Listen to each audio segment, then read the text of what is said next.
Hi, everybody. Mary Goggins, Lantern Recovery Services. Are my expectations of others or even myself helping or hurting? Am I smothering myself or others with the weight of my expectations? One of the more important questions I've learned to ask myself isn't what are they doing wrong? It's what expectations am I carrying that are either helping or hurting? Am I expecting others to think like me, believe like me, respond like me, or heal at the same pace maybe that I have? Sometimes we assume that because something worked for us, it's going to work for other people. But healing isn't a formula, it's a journey. One of the sayings I really love is great suffering and great love are the two disciplinarians of this life and growth process.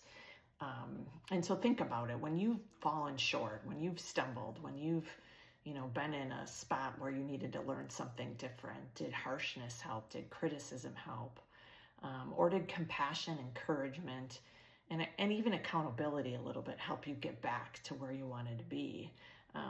It doesn't mean we excuse unhealthy behavior. In recovery work and trauma and relationships, accountability does matter. But there's an important distinction between accountability and shame. Am I expecting someone who's spent years suffering from an addiction or untreated trauma or untreated mental illness to suddenly show up as a healthy, emotionally regulated person? If they've never taken steps to learn different skills or behaviors, if they've never accepted help, then their nervous system is literally still stuck in survival mode. So why would I expect them to show up with different behavior overnight, right? That doesn't mean I have to accept mistreatment. It doesn't mean I don't set boundaries. In fact, healthy recovery often asks different questions, right? Is my love for this individual helping them, or is it enabling unhealthy or dysfunctional behavior? So sometimes the most loving thing we can do is allow someone to experience the natural consequences of their choices while we continue to love and care for them and take care of ourselves at the same time. Growth happens for all of us in an environment where truth is spoken with love.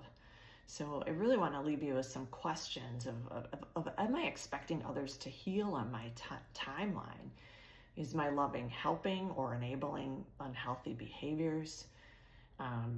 What would it be like to meet both myself and others with truth, compassion, healthy boundaries, and hope? Healing doesn't require perfection. It requires honesty, humility, and the courage to keep growing one step at a time.